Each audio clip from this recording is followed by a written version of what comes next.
Jānis gribēja teikt, lai jūs izlasītu šo grāmatu, ko saistīsim draugs Lūka. Šī ir ļoti labs grāmata.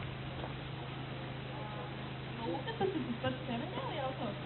Jā, tas pats. Mēs zinām šo grāmatu, mums tā arī ir Bībelē jau kaut kāds apstas darba grāmata. Mums ko izlasīt, jā? Tur būs kaut kas vērtīgs mums? Es ļoti novērtēju jūsu atlasātu. Paldies.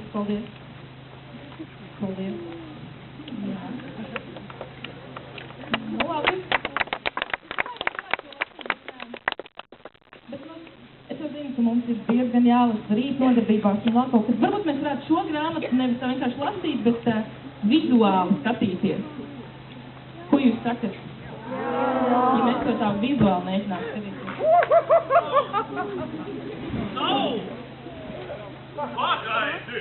Vēsti kāds! Aleksandr, tu esi tā kā vecas kodas! Ne tagad jūs pārstās man vakaros skatīsimies vizuāli. Es tev teicu, ka nevajag nākt! Tev, paskaties! Nu? Daudz cilvēku! Daudz gan!